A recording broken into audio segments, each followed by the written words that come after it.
கடவுளின் தேசம் என எல்லோராலும் அழைக்கப்படும் கேரள மாநிலம் எர்ணாகுளத்திலிருந்து 16 கிலோமீட்டர் தொலைவில் இருக்கிறது சோட்டானிக்கரை பகவதி அம்மன் ஆலயம். குருவாயூர், சபரிமலை, திருவனந்தபுரம் பத்மநாப சுவாமி கோயில் போலவே சோட்டானிக்கரை பகவதி அம்மனும் புகழ்பெற்ற ஆலயமாகும். கேரளா, தமிழகம், கர்நாடகா ஆகிய பகுதிகளில் இருந்து பக்தர்கள் ஆயிரக்கணக்கில் எப்போதும் வந்த வண்ணம் உள்ளனர். முற்காலத்தில் மலையாள தேசம் வனங்கள் அடர்ந்த கானக பகுதியாக இருந்தது. அங்கே கண்ணப்பன் என்னும் வேடுவன் வாழ்ந்து வந்தான். மனைவி இல்லாததால் தனது மகள் பவளத்துடன் வசித்து வந்தான். கண்ணப்பனோ வனதேவதையை அனுதினமும் வணங்கும் தீவிர பக்தன். அருகாமையில் இருக்கும் கிராமங்களுக்கு சென்று அங்கு மந்தையில் இருக்கும் மாட்டையோ அல்லது வனத்துக்குள் மேய்ச்சலுக்கு வரும் மாடுகளில் ஏதேனும் ஒரு மாட்டையோ திருடி வந்து பலி கொடுத்துவிட்டு தன் கூட்டத்தாரோடு தானும் சாப்பிடுவது வழக்கம். கண்ணப்பனின் வீட்டிலும் மாடு ஒன்று கன்றை ஈன்று பால் கொடுத்து வந்தது. கன்று குட்டியின் மீது மகள் பவளத்துக்கு அலாதி பிரியம்.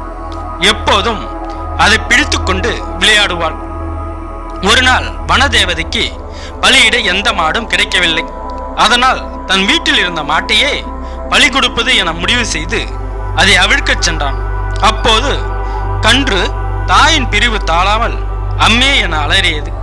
இதை பார்த்ததும் மகள் பவளம் ஓடோடி வந்து கன்று குட்டியை கட்டி கொண்டு அழத் தொடங்கினாள்.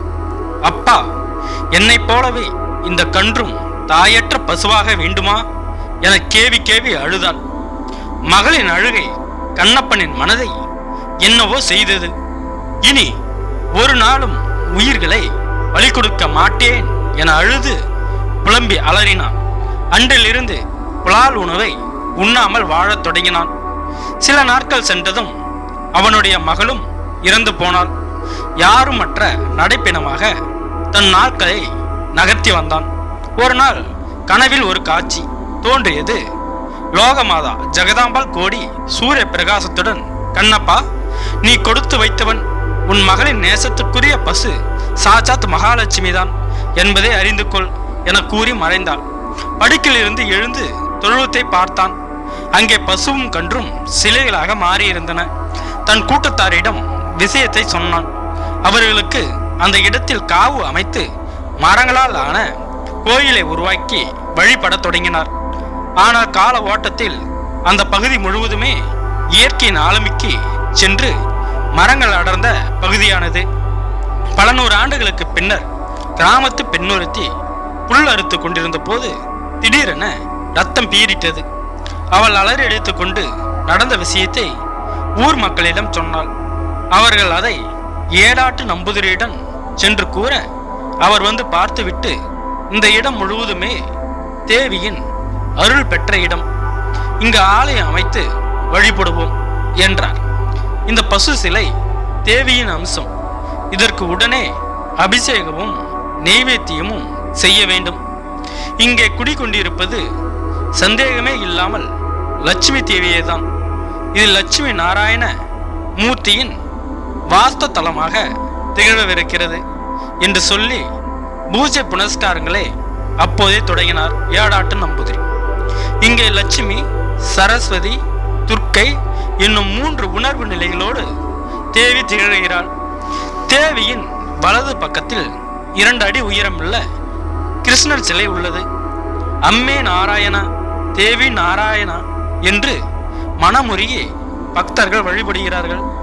கோயிலின் உள்ளே தென்மேற்கு மூலையில் இருப்பவர் சிவபெருமான்.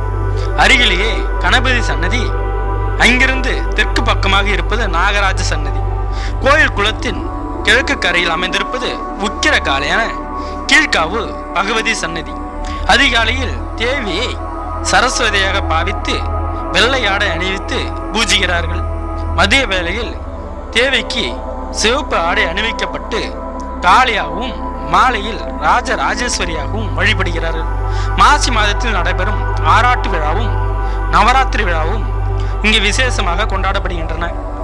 மனநிலை பாதிக்கப்பட்டவர்களை கீழ்காவு பகவதி ஆலயத்துக்கு அழைத்து வந்து வழிபட்டால் அவர் நல்ல மனநிலையை அடைவதை அன்றாடம் கண்கூட பார்க்கலாம். நோயின் தன்மையை பொறுத்து இங்கு சில நாட்கள் தங்கி வழிபட்டு செல்பவர்களும் உண்டு. நன்றி, வணக்கம்.